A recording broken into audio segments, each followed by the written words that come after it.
Here we go. And we're gonna push our brake, hit start. And we get nothing. 3, 2, 1. Good day everyone, GarageKing here, and today we have a BMW 3 Series that will not start. So what is the problem? This is an E90, so it's got an N52 engine. I did check the battery. It is fully charged. I did load test it, and the battery is good. Where's my little, there we go. We're just over 13 volts, and obviously the charger's on. Next up is the fuel pump, and how you're gonna test a fuel pump is you're just gonna press the start switch to try to start your car, and if you hear a humming noise, your fuel pump is working. Now the starter's a little more tricky. So first we're gonna take off the air filter right here because we're gonna have to take part of this cowl area off. So now if we pan in, we wanna get to this guy here. You can see there's a little clip here. I'm just gonna lift this like this.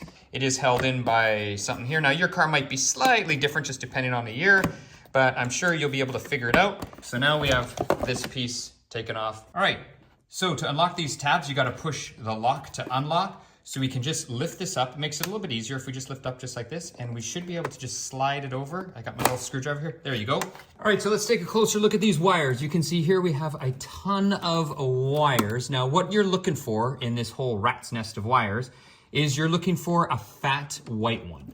So here you can see I found a really thick white one right here. This is the one, it goes to a separate connector. So what I'm gonna do is I'm gonna put my test light right in there. We're just gonna back probe it, just like that.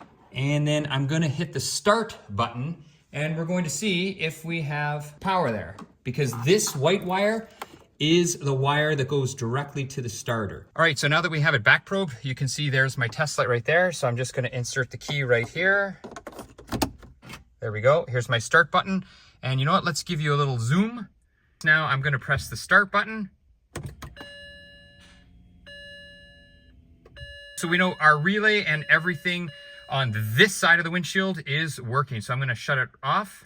We know we got to do our starter. There's a ground right there. And I went right into the box right there at that fat white wire we were talking about. Mine has kind of this kind of reddish purplish connector. Yours may be green, but anyway, it's the biggest white wire and it's in the corner of this box.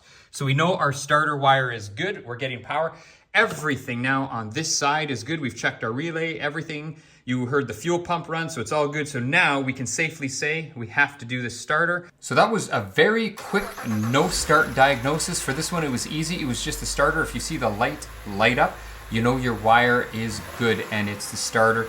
Obviously, I'm not too sure if in the video you were able to hear the fuel pump run, but as soon as you press that button, you should be able to hear the fuel pump run. If the fuel pump runs and that light comes on, it's most likely your starter.